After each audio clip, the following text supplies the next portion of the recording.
છોકરા લઈ લીધું.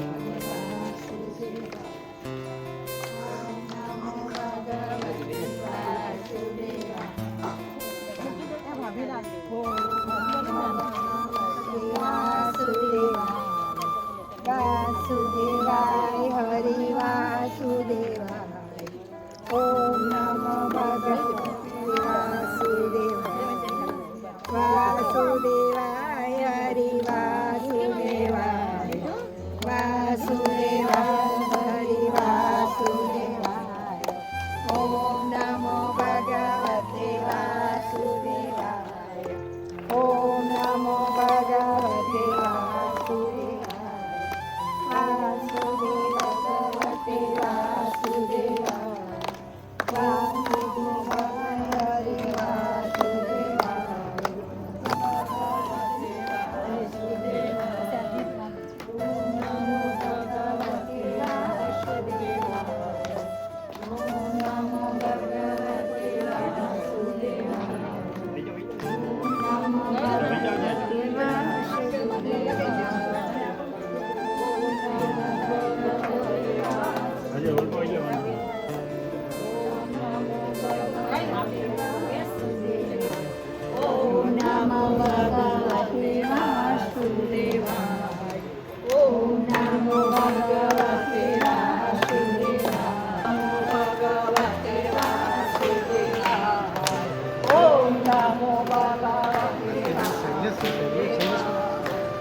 આપ સૌને જય શ્રી કૃષ્ણ.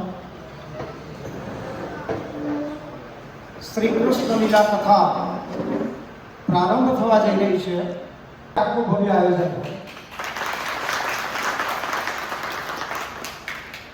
અને એ પણ એક સ્વયંભૂ કથા કહેવાય. હું તો આને એવું કહીશ કે આ સ્વયંભૂ ગોઠવાયેલી કથા છે.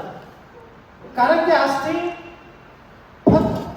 એક સવા મહિના પહેલા કોઈ પણ કથાનું આયોજન થાય તો શાસ્ત્રીજીનું બુકિંગ 6 મહિના 1 વર્ષ પહેલા થતું હોય છે.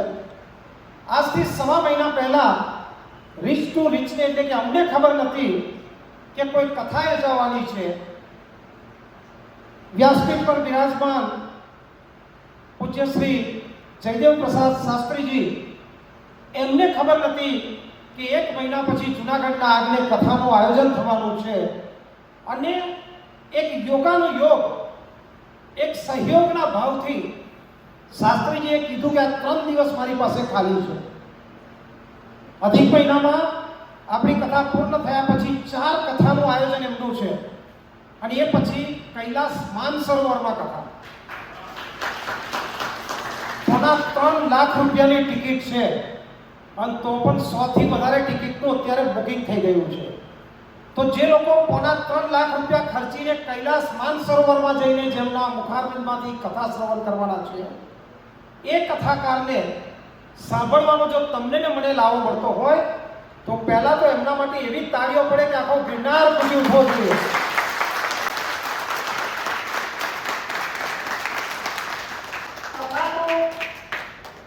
ઘણા મંડળ, ઘણી સંસ્થા, ઘણા સમાજ, ઘણા ધાર્મિક સંગઠનો બધા જ કરતા હોય છે.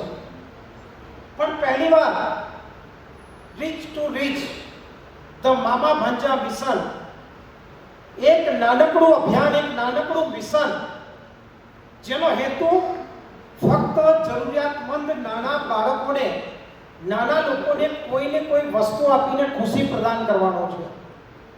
એના માટે અમે એક નાનકડી સંસ્થા બનાવી રીચ ટુ રીચ, એના માટેનું અભિયાન.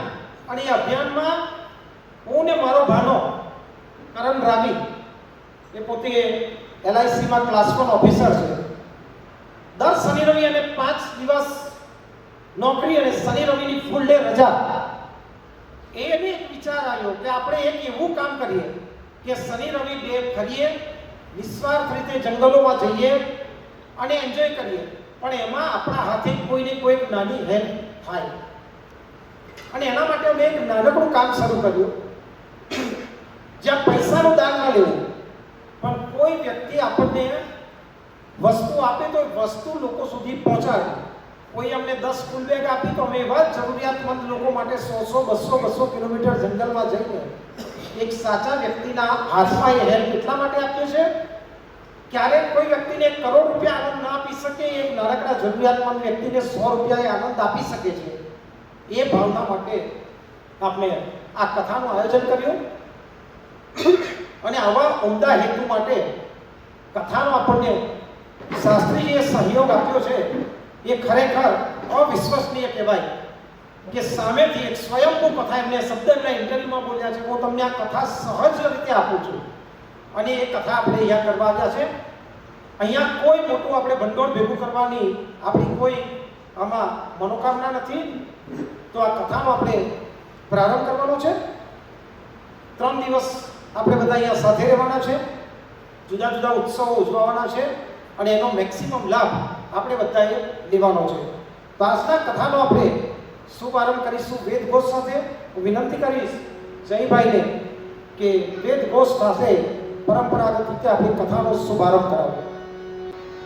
હરિ ઓમ ગણાનાન્વા ગણપતિર્ગો હવામહે પ્રિયાણાન્વા પ્રિયપતિર્ગો હવામહે નિધિનાન્વા નિધિપતિર્ગો હવામહે પશો મમ આહમજાનિ ગર્ભધમાત્વમજાશિ ગર્ભધમ્મા ઇદં વિષ્ણુર્ભીચક્રમે ત્રેધાનિ દધે પદમ્મા શમોઢમસ્ય પાઘુસુરે સ્વાહા વિશ્વાનિ દેવ સવિતર્દુરિતાનિ પરાશુભ જદ્ભદ્રંતન્ન આશુવ મત્સ્યં કુર્મં વરાહં ચ નારસિંહં ચ વામनं રામં રામકૃષ્ણં બૌદ્ધં કલ્કિં નમામ્યહં. દ્વારિકાધીશ કી જય. અવધૂત ચિંતન શ્રી ગુરુદેવ દત્ત. પોથી પૂજન કરીશું. જ્યારે આ કથાનું આયોજન થયું ત્યારે જુનાગઢ અમારા માટે સાવ નવું હતું અને જુનાગઢમાં આવીને આટલું મોટું આયોજન કરવું એ અહીંના સહયોગ વગર શક્ય નહોતું. તો રામીવાડી સમાજ જુનાગઢ, જેના અમે ખૂબ ખૂબ આભારી છીએ, કારણ કે એમને ક્યાંય આપણને એવો અહેસાસ જ નથી થવા દીધો તમે કોઈ બહારથી આવ્યા છો. જાણે કે આ કાર્યક્રમ એમનો કાર્યક્રમ છે એવી રીતે આપણને એમને સહયોગ કર્યો અને કોઈ જગ્યા પર અમને અટકવા ના દીધા. એવો રામીવાડી સમાજ જુનાગઢ. એકવાર રામીવાડી સમાજ જુનાગઢ માટે આપણે જોરદાર તાળીઓ કરીએ. અને અમે નક્કી કર્યું જ્યારે જુનાગઢના આગળ જઈને આપણે કથા કરતા હોય ત્યારે કોઈ પોથીના દાતા આપણને દાન આપીને એને આપણે પોથી પૂજનનો લાભ આપીએ. એના બદલે અમે 3 દિવસ માટે કોઈ પણ અપેક્ષા વગર પોથી પૂજન આપણે જુનાગઢના અમારા રામીવાડી સમાજના હોદ્દેદારો માટે અનામત રાખ્યું છે. તો વિનંતી કરીશ અમારા ભરતભાઈ, નટુ કાકા, અરવિંદભાઈ, બધા જે કંઈ આપણે લીડરો રામીવાડી સમાજના આગેવાનો ઉપસ્થિત છે, સ્ટેજ પર પધારે અને પોથી પૂજન કરી આજે કથાનો પ્રારંભ કરાવશે.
હે